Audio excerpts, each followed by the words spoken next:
as many of you know, Patrick has a very unusual background. In fact, reading his biography is a little bewildering to me, because I'm never quite sure when he's in Sri Lanka and when he's in Minnesota and when he's in Washington, and he's been all over the world and done so many different things that it's hard to keep track of. But I think one common theme in everything that Patrick has done is world peace and the ability to see things in an unusual way. Now, that ability, that fresh angle, is really on display in this new book. I compared him with Alexis de Tocqueville, and that I suppose you could say that it's possible that Tocqueville will live longer in Western civilization than Patrick's work. I don't know, but it's the same idea. It's the idea that you bring a fresh cultural perspective to otherwise familiar material, and you come up with something utterly different.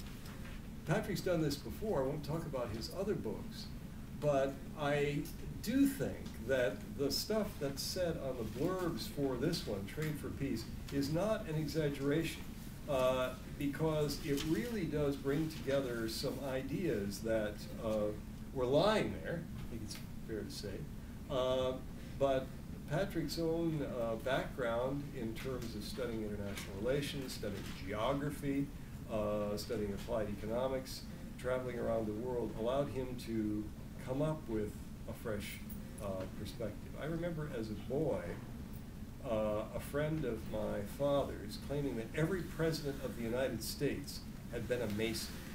And at that time, I was quite a small boy, I had no idea what a Mason was. I don't actually know whether it's how close to being true. I mean, it's obviously not entirely true, but a large number of presidents of the United States have been Masons.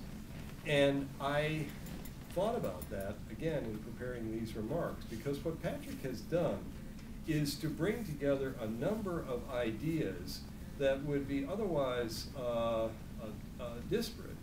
And he brings together ideas of the Scottish Enlightenment about the necessity for individual economic commercial activity, ideas also of the Scottish Enlightenment about the contribution to peace of open trade, with the Masonic predilections and concerns that many of the founding fathers had. And he develops these arguments in an extremely interesting and persuasive way. As one of the reviews said, he combines history, architecture, and even astronomy. Now, if that doesn't make you want to read this book, I don't know what would, except maybe the pictures.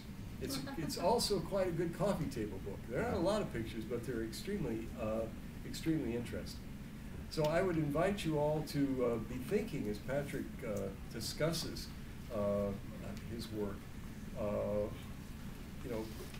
what new insights you gained from thinking about it in this new way. I know I did when I first got this book. Patrick was kind enough to give it to me some months ago. I should say also that it would not be appropriate to review Patrick's entire career here. But one commonality of the past, golly, at least a quarter of a century, was his association with the late Harlan Cleveland.